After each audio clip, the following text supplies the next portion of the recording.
Hi guys, welcome to ட்ரிப்சை channel. இன்னைக்கு 2024ல் ஹாரர் மிஸ்ட்ரி இன்வெஸ்டிகேஷன் சேனலில் ரிலீஸ் ஆன லாங் லெக்ஸ் மூவியோட ரிவ்யூ பார்க்க போகிறோம். இந்த படத்தோட கதை என்னன்னா, படத்தோட கதாநாயகி ஒரு டிடெக்டிவாக இருக்காங்க. அவங்களுக்கு 30 வருஷத்துக்கு முன்னாடி நடந்த ஒரு அன்சால்வ்டு கேஸ் ஒன்று கொடுக்கப்படுது. அந்த கேஸ் என்னன்னா, குறிப்பிட்ட தேதியில் பர்த்டே கொண்டாடப்படும் சின்ன பெண் குழந்தையும் அந்த குழந்தையோட அம்மாவையும் அதே குடும்பத்தை சார்ந்த நபரால் கொலை செய்யப்படுகிறார்கள். அந்த கொலை செய்யப்பட்ட நபரும் தற்கொலை செய்து கொள்கிறார். இதே மாதிரி பல ஃபேமிலியும் நடக்குது.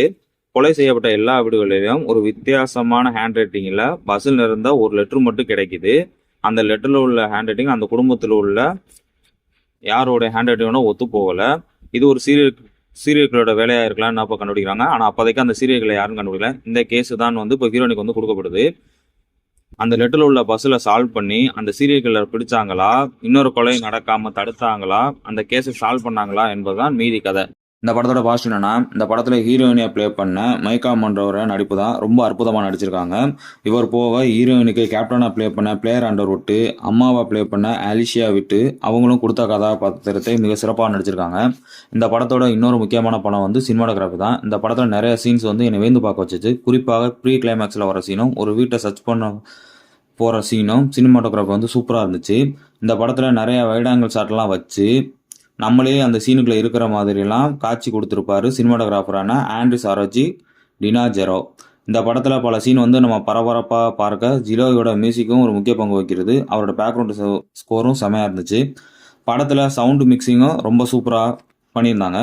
படத்தில் ப்ரெசண்டில் ஒரு சீன் தொடங்கும், பாஸ்ட்டுக்கு போகும், திரும்ப ப்ரெசண்டில் முடியும். இதே மாதிரி பல சீன்களை படத்தில் வச்சு அதை சூப்பராக எடிட் பண்ணி கொடுத்துருப்பாரு படத்தோட எடிட்டான கிரே இன்ஜி கிராம் 14.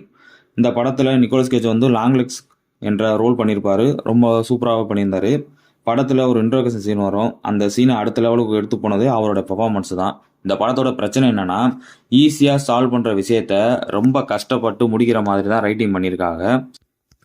லாங் லெக்ஸ் கேரக்டரும் சரியாகவும் எழுதப்படலை. படம் சில இடங்களில் ரொம்ப ஸ்லோவாக போகுது. கடைசி 25 நிமிடம் நமக்கு கொடுத்த இம்பாக்ட் மாதிரி கொஞ்சம் திரைக்கதையிலையும் அவங்க சுவாரஸ்யப்படுத்தியிருக்கலாம். மொத்தத்தில் இந்த படம் டீசன்ட் வாட்சபிள் மூவி தான். ஆனால் இருந்தாலும் என்னை இந்த படம் சாட்டிஸ்ஃபைட் பண்ணிச்சு. உங்களையும் இந்த படம் கவர வாய்ப்பு இருக்குது. டைம் இருந்தால் செக் பண்ணி பாருங்கள். இது டெக்னிக்கலாக மிக ஸ்ட்ராங்கான படம். உங்களை அடுத்த படத்தோட ரிவ்யூவில் சந்திக்கிறேன். பை கைஸ், தேங்க்ஸ் ஃபார் வாட்சிங். டெலிகிராம் லிங்க் டிஸ்கிரிப்ஷனில் கொடுத்துருக்கேன், ஜாயின் பண்ணிக்கோங்க நண்பர்களே. என்னுடைய ரிவ்யூ பிடிச்சிருந்தா லைக் பண்ணுங்கள், சப்ஸ்கிரைப் பண்ணுங்கள், கமெண்ட் பண்ணுங்கள் நண்பர்களே.